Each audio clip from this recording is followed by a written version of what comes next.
Dicen que la cigarra cantó todo el verano mientras la hormiga trabajaba sin descanso. Que cuando llegó el invierno, la cigarra no tenía nada y la hormiga, previsora y ahorradora, vivía segura y cómoda. Bueno, ese es el cuento que nos han contado a todos de niños. Pero ¿y si no fuera toda la verdad? La cigarra no era perezosa, cantaba, sí, pero también creaba, inspiraba, construía, unía a otros con su música. Era artista, emprendedora, visionaria. La hormiga, en cambio, trabajaba de sol a sol, sin cuestionar nada. Ahorraba cada grano como si fuera el único camino para sobrevivir. Pero jamás aprendió a multiplicar esos granos. Nunca se preguntó por qué trabajaba tanto para ganar tan poco. Cuando llegó el invierno, la cigarra es verdad que tenía frío, pero también tenía ideas. Vendió su música, organizó eventos bajo tierra, enseñó a otras cigarras a monetizar su talento y con el tiempo creó una comunidad. La hormiga, con su despensa llena, empezó a sentir que algo le faltaba. El tiempo, la libertad, la visión, la capacidad de crear y construir.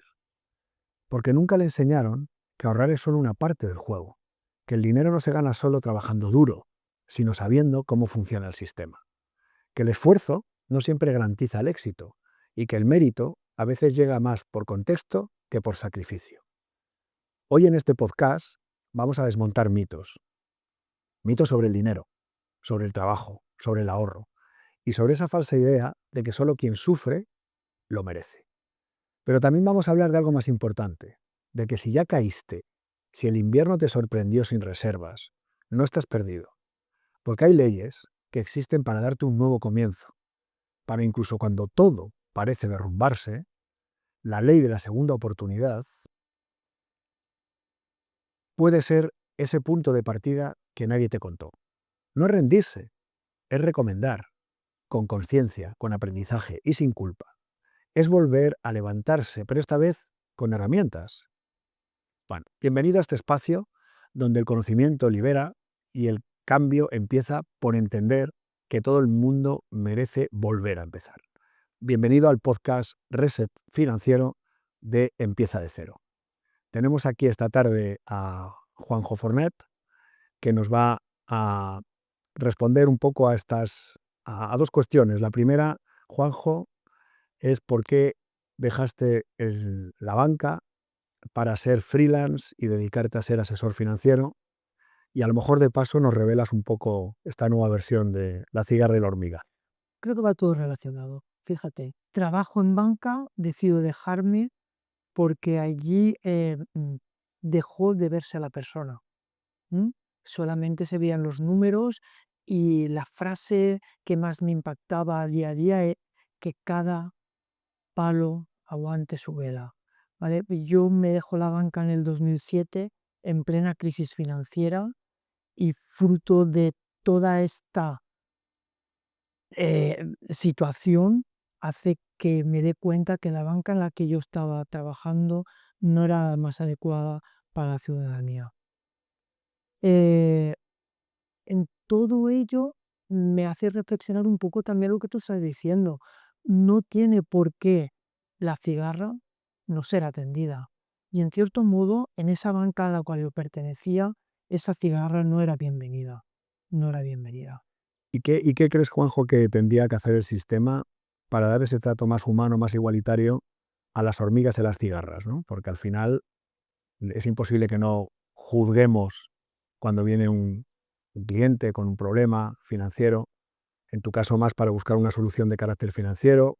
¿Qué, Yo qué, qué, qué yo tendría que hacer? creo que muchos bancos, muchas entidades financieras, la palabra siéntate, te vamos a escuchar, no es así, no es así.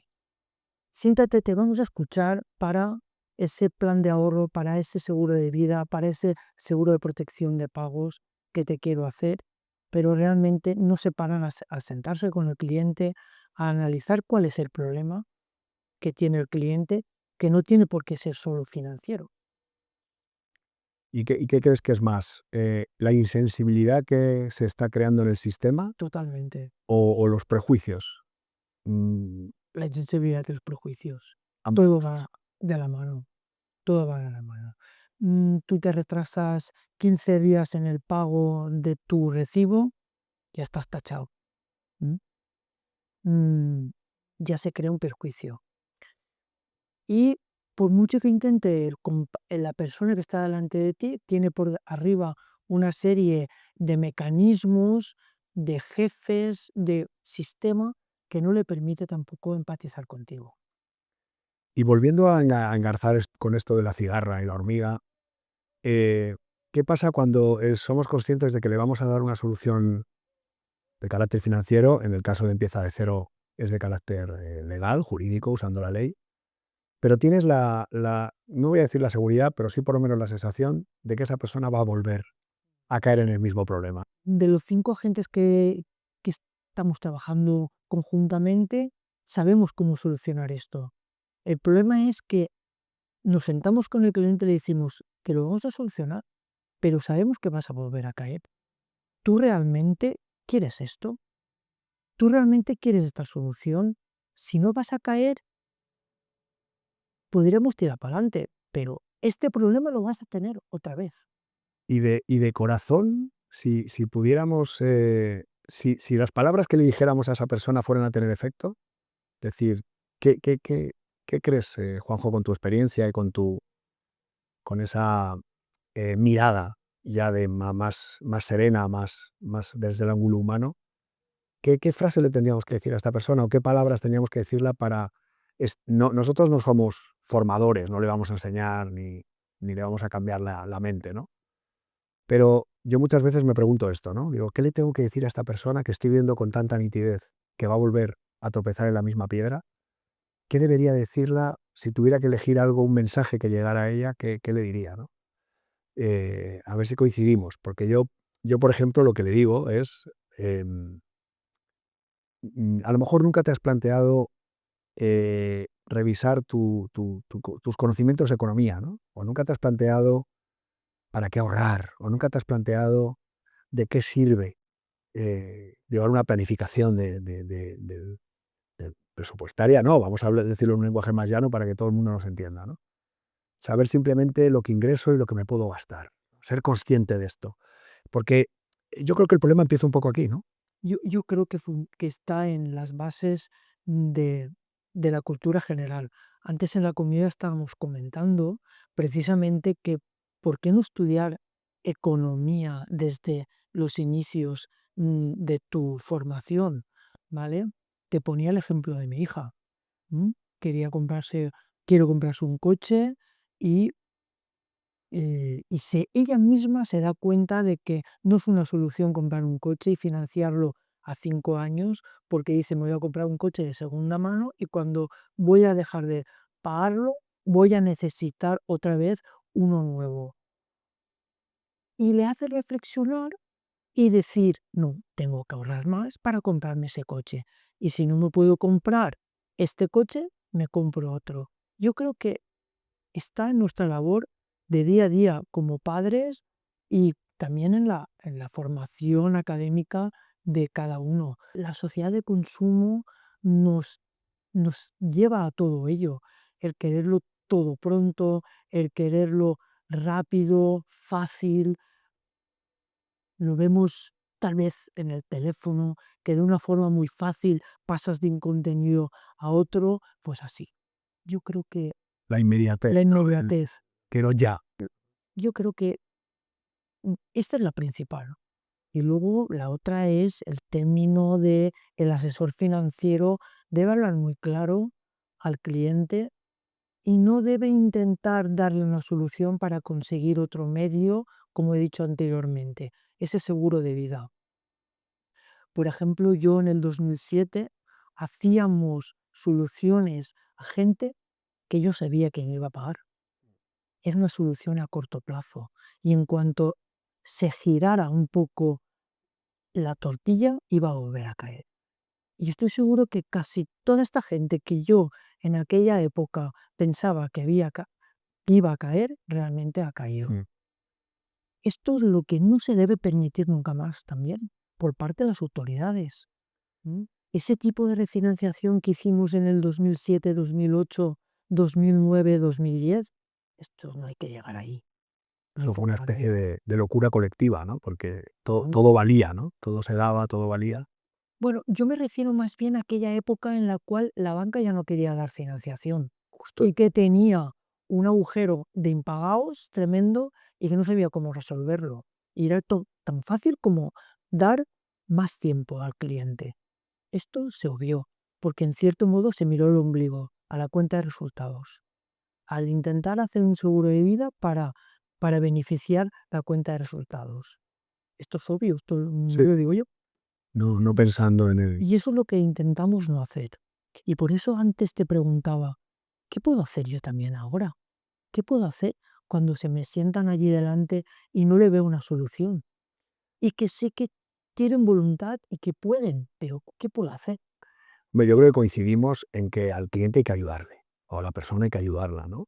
Y que al final solucionar su problema de deudas es algo que tiene que pasar. La inquietud es decir, esto que comentas, ¿no? Es que sé que te voy a ayudar y casi seguro que vas a volver a caer o casi seguro, porque cómo has llegado a esta situación de endeudamiento, hay casos en los que es evidente que ha sido algo fortuito. Es una persona que tiene la cabeza bien amueblada y para esos casos ¿Qué hablábamos antes? nuestro querido Murphy, que está siempre con nosotros, ¿no? Y seguirá siempre con nosotros. Pero eso, cuando ocurre, pues es como es muy gratificante, porque dices, el sistema está montado para este caso, ¿no? Pero esos casos que sabemos que van a volver a fracasar es donde notamos que el sistema también está para él, pero falta algo. Y es ahí donde hay que lanzar un mensaje, aunque sea en una botella, a través de este podcast, ¿no? Y decir, ¿qué hacemos? ¿Qué mensaje os hacemos llegar? Yo creo que como mínimo es esa concienciación, no todo el mundo tiene un padre que le dice lo que tiene que hacer, o que le da una orientación, o un tutor, o un profesorado, ¿no? Cada vez menos. Pero, pero sí que todo el mundo tiene la oportunidad de volver a aprender, ¿no? O de volver a cambiar esa parte de su aprendizaje que está vacía o está errónea. ¿Vosotros ayudáis a ello? Pues en Empieza de Cero, precisamente empezamos como un despacho de abogados que queríamos ser muy buenos exonerando deudas y consiguiendo que la gente pudiera pagar sus deudas o bien con un acuerdo o bien con el beneficio de la ley, de la exoneración, pero ahora mismo precisamente lo que hemos pegado es un giro radical en esta dirección.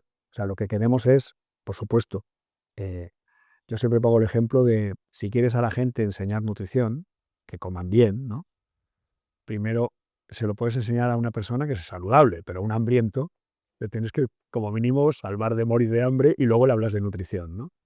Entonces, este es un poco el enfoque que estamos haciendo en Empieza de Cero. O sea, primero te salvamos de morir de hambre, entre comillas, de que las deudas te impidan pues tener esa dignidad que el sistema te quita, porque cuando estás endeudado pasas a ser un ciudadano de segunda categoría. Así es. En muchas cosas, si te vas a alquilar un piso, si vas a comprar lo que sea, si vas a pedir un crédito, si vas... Eres un ciudadano, Colchón. colchón, de segunda. Da igual que sea crédito, sistema financiero, consumo, tienes cerradas las puertas. Y luego la libertad y la igualdad, ¿no? No somos iguales. Automáticamente ya hay ciudadanos que tienen un trato y ciudadanos que tienen otro. Ya no es solamente una cuestión de dignidad, sino la igualdad que eso supone, ¿no?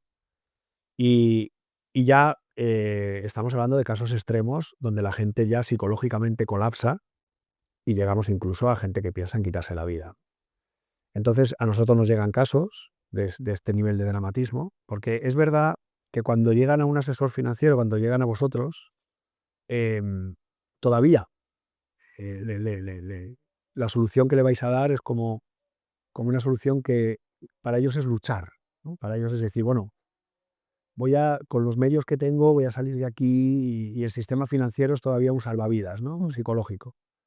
Pero la ley muchas veces se toma como, ya soy totalmente vulnerable, yo no puedo hacer nada. O sea, ahora ya me tengo que poner en manos del sistema y que el sistema haga lo que tenga que hacer. Que yo ya tiro la toalla. Es más una huida que una lucha. Entonces, que esto también es cultural. O sea, yo creo que esto es por la falta de cultura jurídica, del desconcierto de las leyes y también es parte ignorancia financiera que hablábamos antes, ¿no? Que a mí ha habido una cosa que también has comentado antes en la comida, que era, yo tuve el interés de enseñar en el colegio a los alumnos, compañeros de mi hija, Así de es, mis así hijas, es. enseñarles finanzas. Decir, bueno, voy unas clases para niños, que yo te decía de broma con caramelos, aunque sea. Claro, español que saben para ahí. Pero bueno, bien. Oye, no, yo lo que siempre he tenido muy presente es lo que te he dicho comiendo también.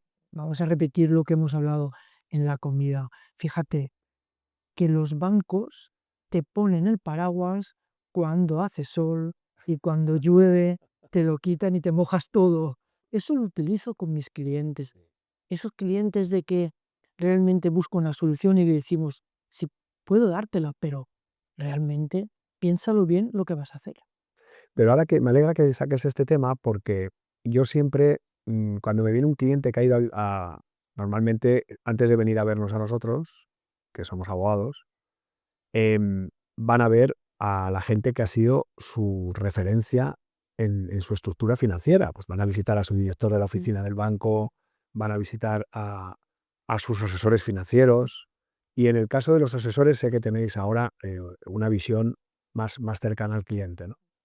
Pero en banca, cuando has dicho esa frase de que cada palo aguante su vela, es un poco más, oye, esto es un juego y las reglas son que yo soy el banco y tú eres el cliente y aquí no hay ni humanidad ni nada, ¿no? Em, e Eso de te pongo el paraguas cuando hace sol y te lo quito cuando llueve, para nosotros es qué trato humano debería tener, la banca para cuando un cliente tiene estas dificultades, asesorarle de verdad desde un ángulo imparcial, es decir, oye, mira, yo ya no te puedo ayudar, porque no, el banco no te va a dar nada, Vo- pero Volver a la banca de cuando yo inicié esto. En la banca en donde estaban las personas de verdad. No ahora que queda muy bonito a nivel publicitario, somos un banco personal, te atendemos. No, volver de verdad. estamos cerca de ti. Donde, donde realmente sí que estoy cerca de ti, que te atreves a decirle al cliente esto no es para ti, esto no es para ti. Y vuelvo a insistir lo que he dicho antes, que lo veo en mi día a día con la gente que llega al despacho. Es que realmente, y voy a ser bastante crítico, mm, no se le quiere dar una solución al cliente, se le quiere vender al cliente. Mm. Y eso es lo que debemos intentar cambiar. ¿M? Tal vez si no queremos vender al cliente, sino dar una solución, no llegaríamos a buscarte a ti. Tendrías poco trabajo. Oj- ¿M? Ojalá yo. Tendrías poco trabajo, ¿vale? Pero si lo que queremos es vender, vamos a tener problemas. 2007 nos trajo una serie de cosas y si continuamos así, nos van a traer las mismas cosas, las mismas cosas. Sí, sí, volvemos a caer una y otra vez en el mismo error. Lo que pasa que ahora has dicho una cosa que yo llevo tiempo diciendo esa misma percepción, ¿no? Eh, Primero, la publicidad de los bancos me parece que es para decorar las paredes, ¿no? Porque los mensajes que dicen no son mensajes que lleguen al corazón de la gente, ¿no? Y luego el hecho de que mm, se tergiverse la realidad. Es decir, no solamente los mensajes que damos en la institución están desconectados de la realidad, ¿no? De los clientes, sino que no te asesoramos en aquello que te puede ayudar si no genera ese negocio, si no genera ese beneficio. E incluso nos encontramos con el caso de que se tergiversa la realidad. En el caso de la ley, vivimos todos los días, no funciona, te van a sacar más dinero, te van a engañar. Me imagino que en otros ámbitos pasará un poco lo mismo, ¿no?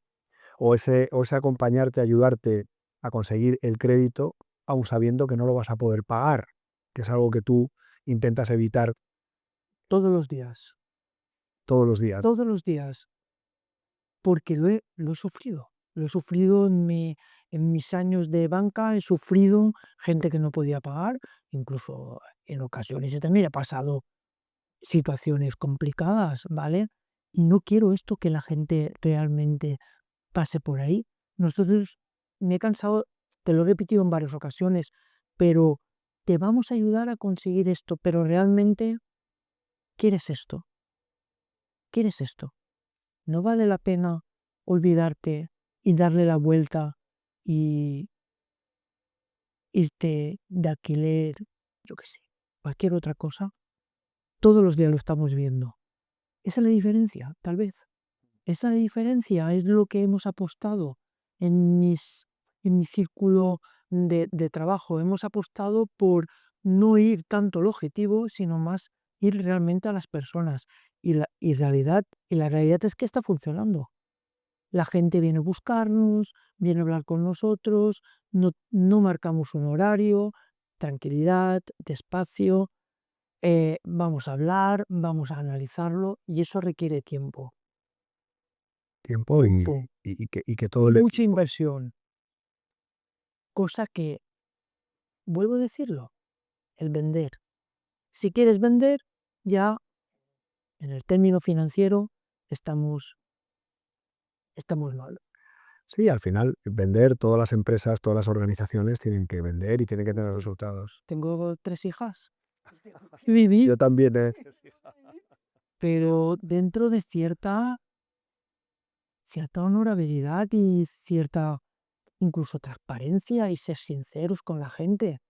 Yo, Sí, es que no hace falta, ¿no? No hace falta vender sin consciencia, ¿no?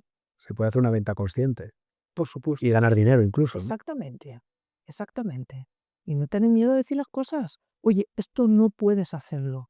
Esto no puedo llegar aquí. No te aconsejo que lo hagas. Y no pasa nada. Sí, sí. A nosotros, bueno, todo el equipo, tenemos muy claro que nosotros damos garantía de éxito. Si no conseguimos exonerar la deuda, te devolvemos el dinero. He oído que tenéis hasta psicólogos Bueno, dentro del equipo. hay colaboradores externos y luego dentro del equipo intentamos tener eh, abogados, por supuesto, porque somos un despacho de abogados. Un economista es bienvenido a formar parte del equipo, ¿vale? Lo que llamamos paralegales, pero por supuesto un psicólogo, un sociólogo son bienvenidos porque es más importante el trato humano que la parte técnica de la ley. Y esto se trabaja, ¿no? Hasta el punto de que hay clientes que nos pasa lo mismo. Nos dicen, no, es que me quiero exonerar la deuda, quiero que me quites la deuda, y le tenemos que rechazar el caso. Tenemos que decir, yo te podría representar y cojo tu dinero y a lo mejor tienes suerte y te toca un juez que es proconcursado y te quitas la deuda. Dices, pero no te voy a engañar. Si tienes pocas probabilidades de éxito o tu caso es un caso que no debo coger, te lo tengo que decir. Y con todo el cariño del mundo y con todo el cuidado del mundo. Eso sí, cuando ya te represento, ya sí que tienes que notar que además de estar en manos de unos excelentes profesionales expertos en la ley, ¿vale? Es gente cercana, gente que te acompaña, gente que está contigo, gente que se compromete. ¿Eh? Y ese compromiso no lo puedes hacer si no crees en lo que estás haciendo, es imposible. Y hay casos en que estamos 5 años, ¿eh? O sea, cuando normalmente una exoneración puede durar menos de un año, ¿no? Entre 6 meses y un año y medio, como mucho. Pero cuando te vas a gente que tiene patrimonio, que tiene activos y que la ley de la segunda oportunidad lo que hace es ordenar a través de un administrado concursal, un juez, toda esa situación, lo que haces es un plan de pagos, que es lo que realmente necesitaba. O sea, no le habría hecho falta llegar a usar la ley si el sistema financiero le hubieran parado. Otra cosa es que su rating o su clasificación no le permita acceder a un crédito, ¿no? Con ninguna entidad financiera o con ninguna entidad de crédito, o ser capaz de reunificar deudas o ser capaz de negociar o otras fórmulas alternativas. Pero en el fondo la ley, en ese caso, funciona igual. Haces un plan de pagos y lo cumples. Suelen durar 5 años, que es el periodo mínimo que estipula la ley, y ya está. Al final el cliente lo único que necesitaba es ayudarle a ordenar, ¿no? Hacer que los acreedores le escuchen, hacer que el sistema le preste Que atención. también entiendo que los acreedores quieren cobrar. Que también lo entiendo. Que también lo entiendo. Y los acreedores, ahí no es lo mismo la administración pública que la banca o las entidades de crédito y de consumo grandes, porque para que tú tengas un crédito al consumo no te lo da la tienda de la esquina, te lo da el Corte Inglés, IKEA, Carrefour, que evidentemente tienen derecho a cobrar todos, eso está claro, ¿no? Y la ley es vamos a ayudar entre todos a este consumidor, para ellos, o a este ciudadano para la administración pública, o a este ser humano para todos, ¿no? Vamos a ayudarle a esta persona, ¿no? Pero la realidad es que el impacto sobre los acreedores es asimétrico. O sea, la banca tiene una fuerza que es distinta a la que tiene un pequeño proveedor, que es una pyme, y que tiene que amortiguar la ley. Ahí hay una pequeña injusticia, a mi modo de ver, ¿no? Porque lo que para unos es dejar de pagar impuestos porque van a desgravarse las exoneraciones, y en vez de pagárselo a la agencia tributaria, sencillamente dejan de cobrarlo, ¿vale? Para otros puede ser cerrar. Y entonces, igual que tenemos en los deudores los dos extremos, gente que dices, hay que ayudarla, hay que estar con ellos, se lo merecen, moralmente es absolutamente amparable, y el caso inverso, se puede considerar reprobable, es una deuda que no me apetece a lo mejor ni ayudarla, etcétera, etcétera. Con los acreedores pasa igual. Hay acreedores que salen muy perjudicados y empresas que tienen que cerrar porque alcanzan una masa crítica de exoneraciones que no pueden mantener. Y luego están los que tienen la capacidad de aguantar. Y disculpa, parece que te estoy haciendo yo a ti la entrevista. Bueno, me encanta, joder. Sí. Pero yo, por ejemplo, veo que lo de no conocemos esta ley nosotros. Los asesores financieros no se nos habla. A mí continuamente estoy haciendo formación del LCI, el Banco de España. Nadie me habla de esto. Esto está debajo de una caja y nadie te habla de esto. Y si se habla, parece Como tabú, ¿no? como tabú. No, no está claro. He intentado yo con algún cliente irme por ahí y me he encontrado que no sé dónde ir. No sé, desconozco. ¿Por qué el banco no le ofrece esta oportunidad? Yo creo que lo primero es a nivel institucional, o sea, a nivel político, por supuesto. Esto es una ley que España, si hubiera podido elegir, los legisladores nunca habrían hecho la ley, ¿no? O sea, estábamos tan contentos con nuestra ley de enjuiciamiento civil, que tiene más de 100 años, en la que tienes que pagar tus deudas con tus bienes presentes y futuros hasta la muerte. Y ha sido una directiva de la Unión Europea la que ha impuesto, por temas de convergencia, que todos los países tengan la misma ley, ¿no? Se considera un derecho de cualquier ciudadano de la Unión. Es el derecho a la igualdad y a la dignidad que te quita el endeudamiento, y que todos tenemos derecho a ello. Pero claro, una cosa es que la apruebe a regañadientes y el legislador la saque. Con el último cambio del texto refundido de septiembre del 23, lo que han hecho es que la deuda pública no es exonerable, lo que es una locura, porque dices, si consideramos que la dignidad y la igualdad es un derecho fundamental y hay que preservarlo, no solo para que no haya economía sumergida, porque un empresario que monta en pleno confinamiento en el COVID un restaurante, se gasta todo su dinero en preparar el negocio y lo tiene que cerrar porque no hay clientes, porque estamos confinados. Hombre, lo lícito es quitarle la deuda, pero no solo la deuda ordinaria o la deuda de proveedores, la pública también. Pues no, la pública no te la quito, ¿no? Es como un castigo, ¿no? Eso es un ejemplo de cómo está pensando el aparato político y los legisladores, ¿no? Que son los que han hecho la ley. Pero luego te vas a las instituciones, a la banca, al crédito al consumo, y pasa lo mismo. El vacío institucional, ya no te digo que te vayas a un banco y el banco te diga, existe una ley con la que no me pagas, úsala. Esto es una barbaridad, ¿no? Pero que haya un comunicado institucional donde se diga cómo manejar la ley de la segunda oportunidad con los clientes. Y ahí entramos en lo mismo, entramos en la honestidad, entramos en el criterio, entramos en el rigor, en vez de dejar en manos de las personas, sin que la institución se comprometa, lo que se le cuenta al cliente. Porque al cliente lo que le cuenta, no la banca, el personal que trabaja en la banca, es, te van a engañar, la ley no funciona, Hay cosas que que no te han dicho, que están ocultas, ¿vale? Mi consejo es que no la uses. A mí me han venido clientes diciendo esto, es que he ido al banco y me ha contado esto, he ido...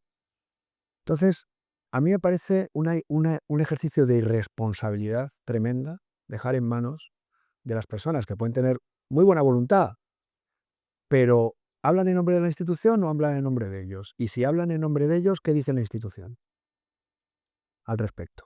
¿No? Y esto pasa igual, si te vas a la Seguridad Social diciendo que tienes deudas, nadie te va a hablar de la segunda oportunidad. Y son funcionarios. ¿Por qué? Porque nadie se ha molestado en decir cuál es el mensaje institucional respecto a esto. ¿En otros países se dice? En otros Te países, pregunto, ¿no? sí, a ver, en Estados Unidos el Fresh Start, que es como se llama, tiene más de 150 años y es una ley más extendida. En España apenas llevamos 10 años con Mm. la ley, ¿no? O sea, es demasiado reciente. Y todavía hay miedo a acogerse.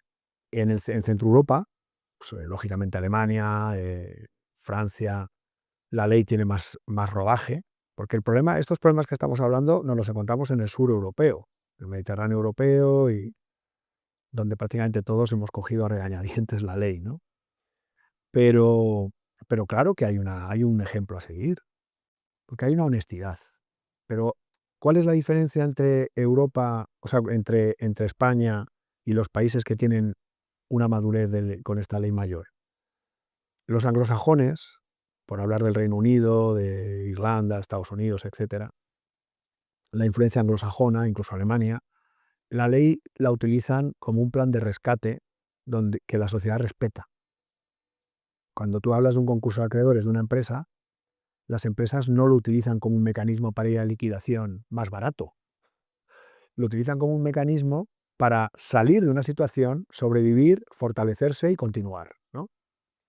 La frase de el que cae y se levanta es más fuerte, ¿no?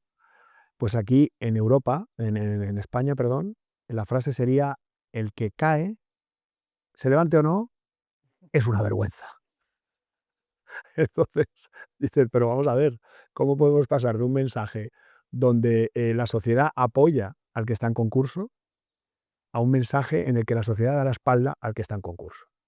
Hasta el punto que en España, después del concurso, el Banco de España, los ficheros de morosidad, todos estos sistemas para perseguir al deudor, al moroso, al impagador, se niegan a sacarle.